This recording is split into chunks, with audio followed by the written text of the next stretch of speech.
Petunjuk berharga, masalah beruntun. Tidak sampai 35 menit kemudian, mobil yang ditumpangi oleh Edgar dan Nicole tiba juga di restoran bergaya western milik Sarah. Sebenarnya jika jalanan tidak sedang ramai, mereka bisa sampai lebih cepat. Edgar segera menghentikan mobilnya di tempat parkir yang tersedia di halaman depan rumah makan tersebut. Nicole? Lucas? Baru saja Nicole keluar dari mobil, tiba-tiba saja terdengar suara seorang pria memanggil namanya. Ternyata pria itu adalah Lucas yang juga baru saja tiba di restoran. "Sedang apa kamu di sini?" tanya Lucas tanpa sadar karena tidak menyangka jika dia akan bertemu dengan Nicole di tempat itu. "Ya mau makanlah. Masak mau olahraga," sahut Nicole sambil tertawa, merasa sedikit heran dengan pertanyaan Lucas yang dia anggap sedikit aneh tersebut. Mendengar jawaban Nicole yang terkesan asal jawab itu, bukannya marah atau tersinggung, Lucas malah terkekeh. "Hei, hei, hei, sorry. Aku terlalu kaget bertemu gadis secantik kamu di sini. Sampai-sampai aku salah omong. Maksud aku dengan siapa kamu kemari?" Sahut Lucas meralat pertanyaannya. "Tentu saja dengan pacarnya. Lucas, awas kalau kamu berani merayu Nicole. Aku laporkan kamu kepada Yasmin baru tahu rasa." Lucas langsung tertawa ngakak saat dia mendengar ucapan Edgy yang dilihatnya baru turun dari mobil dan langsung saja melotot kepadanya. "Hah, hah, hah, ternyata bersama bodyguardnya. Apa kabar Edgar?" ucap Lucas sambil terus tergelak. "Enak saja bodyguard, aku bukan cuma pengawalnya Nicole, Lucas.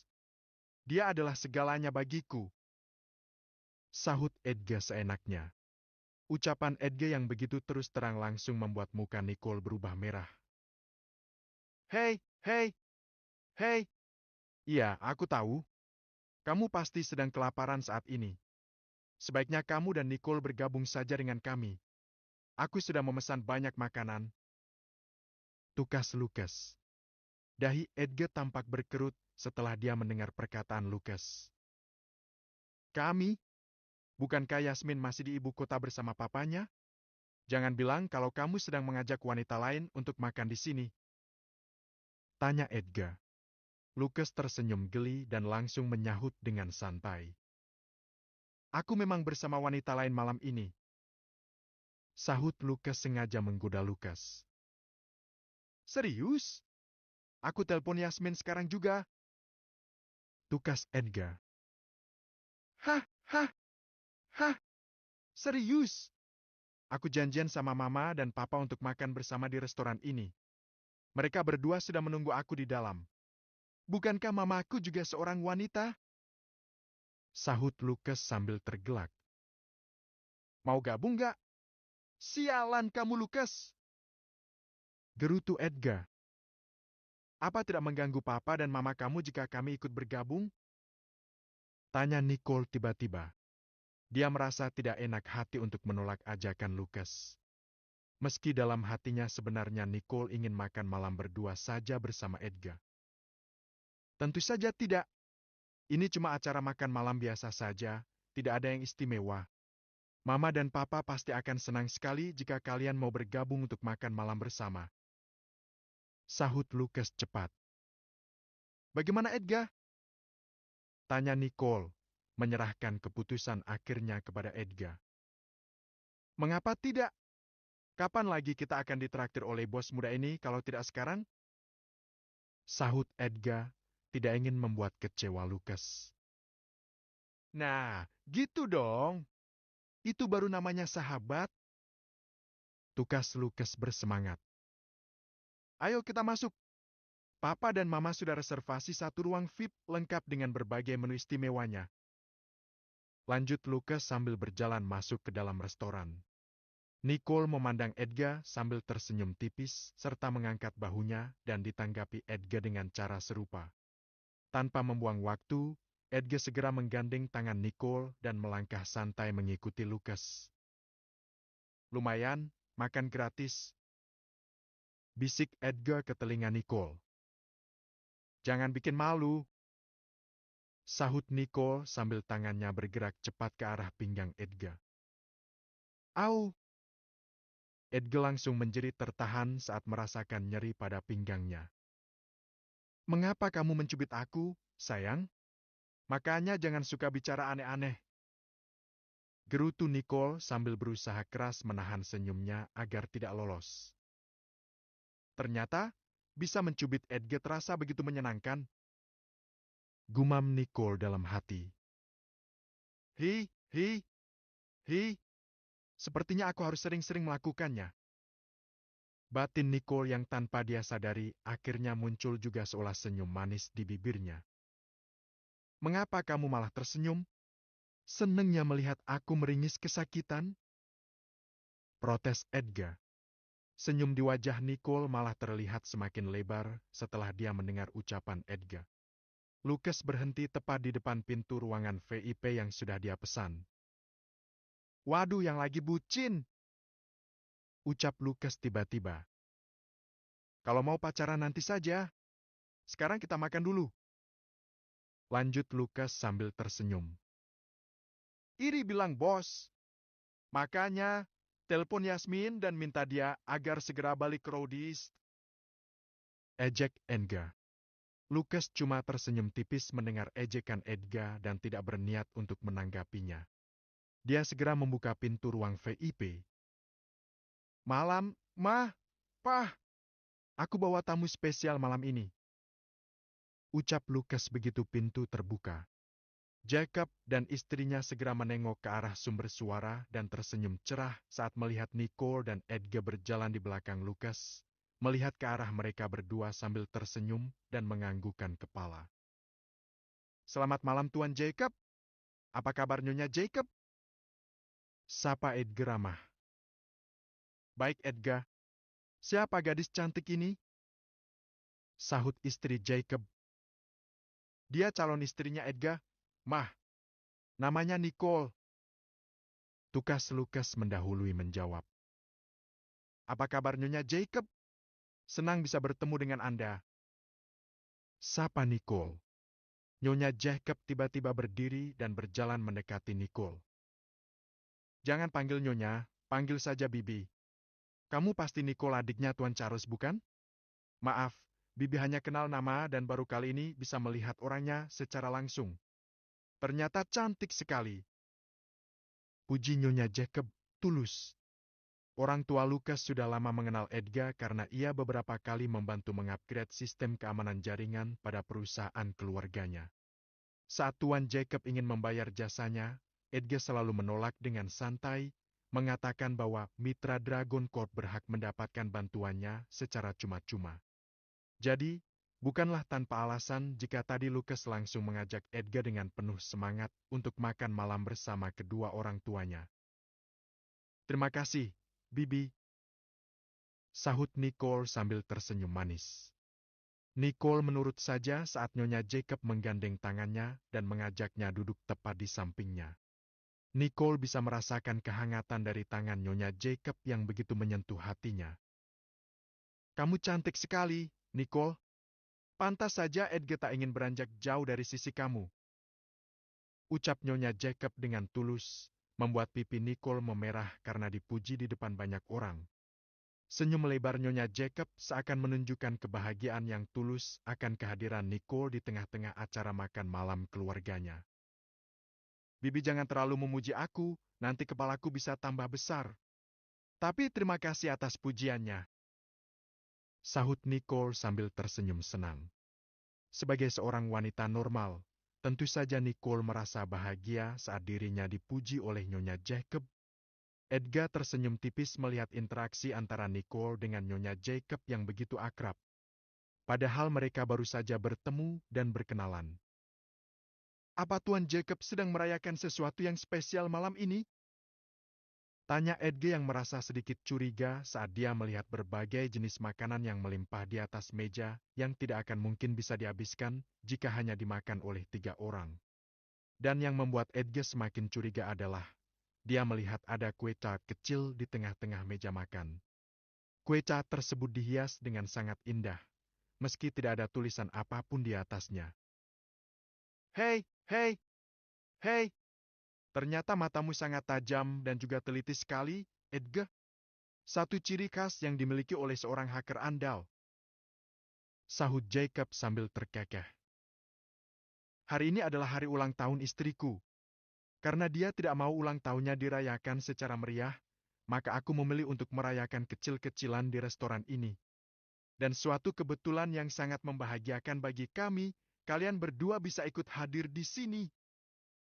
Lanjut Jacob. Sambil tersenyum tulus, tiba-tiba saja Nicole memeluk Nyonya Jacob dengan hangat. Jadi Bibi sedang berulang tahun hari ini. Selamat ya Bibi. Semoga selalu sehat dan sejahtera. Ujar Nicole. Nyonya Jacob tersenyum bahagia dan segera membalas pelukan Nicole dengan lebih erat. Terima kasih, sayang. Tukas Nyonya Jacob. Edgar juga tidak mau ketinggalan untuk menyampaikan ucapan selamat kepada mamanya Lucas tersebut. Selamat ulang tahun, Nyonya Jacob. Semoga lekas mendapatkan cucu. Ucap Edgar sambil melirik ke arah Lucas. Terima kasih, Edgar. Ucapan selamat kamu benar-benar membuat aku merasa sangat bahagia. Semoga saja Lucas bisa lebih cepat mewujudkannya. Sahut Nyonya Jacob sambil menahan rasa geli di dalam hatinya. Sementara itu, saat Lucas mendengar ucapan selamat yang cukup nyeleneh tersebut, dia langsung melotot ke arah Edgar. Apa hubungannya ulang tahun Mama dengan cucu? Protes Lucas. Tentu saja sangat erat sekali hubungannya, Lucas. Silakan kamu pikirkan sendiri. Sahut Edgar seenaknya. Dia sengaja tidak mau menjawab pertanyaan Lucas karena ingin membuatnya penasaran. Hei, hei, hei. Sudah dulu bercandanya. Kita makan dulu saja sebelum makanannya dingin. Sambil makan bisa dilanjutkan ngobrolnya.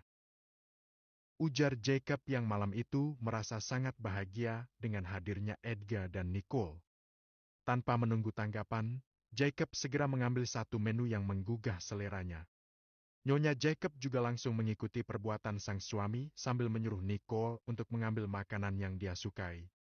Ruang makan VIP itu mendadak hening sejenak saat semua orang yang berada dalam ruangan itu asyik dengan hidangan masing-masing. Hanya terdengar dentingan pelan suara pisau, garpu dan sendok yang kadang beradu dengan piring makan. Apa kalian berdua sering makan bareng di restoran ini? Tanya Tuan Jacob memecah keheningan. Jarang, Tuan Jacob. Hanya sesekali saja. Kebetulan tadi ada sedikit masalah dengan jaringan data di kantor, jadi terpaksa harus sedikit lembur. Sahut Edgar sambil mengangkat segelas air putih dan kemudian meneguknya hingga tinggal setengahnya. Laptop Kak Charles kena serangan virus. Tukas Nicole menambahkan. Virus? Bukankah kamu sudah memasang pengamanan berlapis pada jaringan data Dragon Corp, Edgar? Tanya Jacob setengah tidak percaya jika ada orang yang bisa menembus anti-malware khusus yang dipasang Edgar. Aku juga merasa sangat penasaran, Tuan Jacob. Ternyata masih ada yang bisa menemukan celah pada antivirus buatan aku. Sepertinya mereka memiliki ahli cyber yang sangat handal. Sahut Edgar, lesu. Tuan Jacob, apa sebelum ini pernah mengalami serangan virus yang menyerang tampilan layar komputer dengan menonjolkan gambar seperti ini? Tanya Nicole sambil menunjukkan gambar di layar ponselnya kepada Jacob. Alis mata Jacob sampai terangkat dan dahinya berkerut saat dia melihat gambar yang ditunjukkan oleh Nicole. Black Scorpion? Gumam Jacob tanpa sadar. Black Scorpion? Apa itu, Pak? Tanya Lucas sambil memandang sang papa dengan tatapan heran. Sambil menghela nafas, Jacob menjawab. Papa tidak begitu yakin. Lucas, gambar kalajengking hitam yang tadi ditunjukkan oleh Nicole tadi sama dengan lambang yang digunakan oleh Black Scorpion. Sahut Jacob. Satu organisasi tentara bayaran yang paling kuat pada masanya. Tetapi sudah belasan tahun ini, Papa tidak pernah mendengar sepak terjang mereka lagi. Organisasi itu seperti hilang begitu saja. Isunya, Mereka terlibat perseteruan internal di antara pimpinan mereka sendiri. Lanjut sang papa. Tadi papa terkejut sekali saat melihat gambar kalajengking itu dan langsung teringat dengan Black Scorpion. Tetapi papa tidak yakin apakah gambar di ponsel Nicole itu ada hubungannya dengan Black Scorpion. Karena aktivitas mereka sudah lama tidak pernah terdengar lagi, seperti yang aku bilang tadi. Pungkas Jacob mengakhiri penjelasannya. Black Scorpion. Gumam Edgar. Wajahnya tampak berubah menjadi lebih cerah, seolah baru saja mendapat pencerahan dari papanya Lucas. Edgar menganggap penjelasan dari Jacob tersebut seperti sebuah petunjuk yang sangat berharga, meski masih terlalu dini untuk mengaitkan Black Scorpion dengan si pembuat virus. Jika Black Scorpion adalah benar-benar organisasi tentara bayaran yang besar dan paling kuat, maka jika saat ini dia masih eksis, tidak tertutup kemungkinan jika mereka juga memiliki ahli-ahli cyber yang hebat. Gumam Edgar dalam hati. Edgar tidak tahu jika sang kekasih, Nicole, juga memiliki pikiran dan dugaan yang sama persis dengan apa yang baru saja dia pikirkan. Terima kasih atas penjelasannya, Tuan Jacob. Aku akan coba untuk mencari informasi tentang Black Scorpion di Dark Web. Ujar Edgar. Jacob tersenyum tipis mendengar ucapan Edgar. Sama-sama Edgar. Aku senang sekali jika info yang tidak berharga ini bisa bermanfaat bagi kamu. Sahut Jacob, tidak menyangka jika penjelasan dia yang terkesan sambil lalu itu dianggap sebagai informasi yang sangat penting oleh Edgar. Ayo lanjutkan lagi makannya, masih banyak hidangan yang belum kalian coba. Ucap Nyonya Jacob sambil mendahului mengambil dessert yang ada di depannya. Sementara itu di kamar pengantin baru, kastil kakek Alexander. Brian, aku masih penasaran dengan ucapan Papa Edward tentang Black Scorpion. Naluriku mengatakan jika kita akan berurusan dengan mereka. Cuma kapan waktunya, aku tidak tahu. Ujar Sarah sambil melepas ikat rambutnya dan membiarkan rambutnya tergerai begitu saja. Sarah baru saja selesai mandi dan saat ini dia sedang duduk di depan meja riasnya, menghadap ke arah cermin yang berukuran sangat besar. Sambil mendengarkan ucapan sang istri, Brian mendekati Sarah dari belakang, melingkarkan lengannya yang kekar di atas pundak Sarah dan berkata lembut. Jangankan cuma Black Scorpion, andaikan seluruh organisasi tentara bayaran di dunia ini bersatu untuk menyerang kita, aku sanggup mengatasi mereka semua asal ada kamu di sisiku. Sarah tersenyum geli begitu dia mendengar ucapan Brian. Sambil memegangi tangan Brian, Sarah menyahut. Dasar tukang gombal. Aku serius sayang. Firasatku mengatakan bahwa mereka seperti sedang mengincar kita atau mungkin juga orang-orang yang dekat dengan kita. Nada suara Sarah terdengar sangat serius. Brian yang selalu percaya penuh dengan firasat yang dirasakan oleh istrinya itu, segera bersikap serius setelah dia mendengar ucapan Sarah. Kalau begitu aku harus segera memberitahu Charles dan Wilbert untuk meningkatkan pengamanan semua aset Dragon Corp. Apalagi tadi Papa sempat bilang jika Black Scorpion sudah mulai bergerak di area utara Rowdy East. Sahut Brian. Mengapa begitu banyak masalah yang harus kita hadapi, Brian? Padahal masalah Austin dan mamanya saja masih belum kelar. Masih harus menunggu 1 tahun lagi sampai benar-benar beres. Gumam Sarah lirih, seakan sedang berbicara dengan dirinya sendiri. Brian menarik nafas panjang, menikmati aroma lembut dan harum yang menyebar dari rambut Sarah. Maafkan aku sayang. Gara-gara aku, kamu jadi menghadapi banyak bahaya. Ucap Brian. Sarah menarik tangan Brian hingga dagu Brian menempel di pundak kanannya dan pipi mereka saling menempel. Bukan seperti itu yang ada di pikiran aku, sayang. Menjadi istri kamu adalah kebahagiaan terbesar bagiku. Aku sungguh tidak peduli harus menghadapi berapa banyak masalah selama kita terus bersama-sama. Hanya saja, aku tidak mengira jika masalahnya akan datang beruntun seperti ini. Sahut Sarah. Apapun masalahnya dan betapapun beratnya masalah itu, kita akan menghadapinya bersama-sama, sayang. Anggap saja semua masalah yang datang itu sebagai sarana untuk memperkuat hubungan kita dan bisa membuat kita menjadi semakin bijaksana dalam bersikap. tukas Brian, lembut. Sere tersenyum senang setelah dia mendengar ucapan sang suami. Mengapa belakangan ini ucapan kamu selalu bisa menggugah dan menyentuh perasaan aku yang paling dalam, sayang? Gumam Sarah sambil mengusap pipi Brian. Karena memang sudah tidak ada jarak sama sekali di antara hati kita berdua, sayang. Sahut Brian dengan lembut sambil menciumi pipi Sarah yang merona. Suasana romantis mulai terasa. Namun, tiba-tiba Sarah menahan kepala Brian saat ia bergerak ingin mencium bibirnya. Pintu kamarnya belum ditutup, sayang. Ucap Sarah sambil tersenyum, sementara wajahnya semakin merona kemerahan. Tanpa berpindah dari tempatnya berdiri, dengan sangat cepat, tangan Brian terayun. Brak! Pintu kamar pengantin baru itu langsung tertutup rapat,